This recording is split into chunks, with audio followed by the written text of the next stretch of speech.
On November 7, 2012, a day that started like any other in Accra, Ghana, turned into a national tragedy. The Melcom department store, a bustling hub of commerce in the Achimota neighborhood, collapsed without warning. This is the story of that fateful day, the desperate rescue efforts, and the questions that still linger. The collapse was sudden and catastrophic. Eyewitnesses reported hearing a loud bang, and then the six-story building crumbled, trapping dozens of employees and shoppers inside. The immediate aftermath was a scene of chaos and disbelief. Brave locals rushed to the scene, using their bare hands to dig through the rubble, desperately trying to reach those trapped beneath. As the hours turned into days, the rescue operation intensified. The Ghanaian government declared the site a disaster zone, and international aid, including an Israeli rescue team with sniffer dogs, joined the effort. The nation held its breath as stories of survival and loss emerged from the wreckage. In total, 69 survivors were pulled from the debris, but tragically, 14 people lost their lives. The investigation that followed revealed a shocking truth. The building had been constructed without the proper permits, and safety standards had been ignored. The disaster exposed a systemic failure in regulatory oversight, a problem that President John Dramani Mahama acknowledged was not unique to the Melcom building. The owner of the building, Nana Bodu I Bofo and Melcom the tenant, pointed fingers at each other, but the ultimate responsibility lay with a system that had failed its citizens. The Melcom disaster was a wake-up call for Ghana.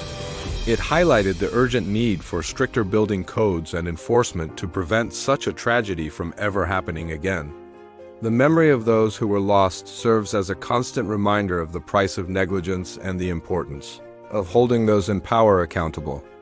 The morning of November 7, 2012, started like any other in Accra.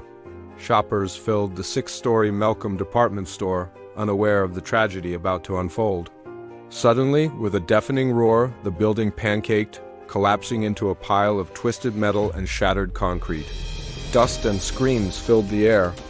The immediate aftermath was chaos.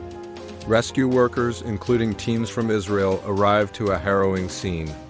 They faced immense challenges, working around the clock, carefully cutting through debris and listening for any signs of life. Every moment was critical. They pulled survivors from the rubble, people like 19-year-old shop assistant Retta, who was trapped for days but miraculously found alive. Her story, and others like it, offered glimmers of hope amidst the devastation. The investigation that followed uncovered a shocking truth. The building had been constructed without a proper permit. Critical building codes were ignored, substandard materials were used, and the foundation was completely inadequate for a structure of its size.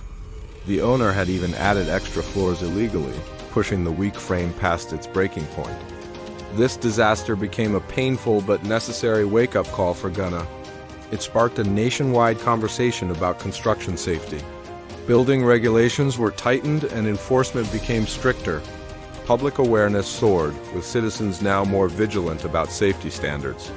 The Melcom tragedy left a permanent scar, but its legacy is a stronger, safer approach to building a nation, ensuring such a preventable disaster never happens again. Thanks for watching.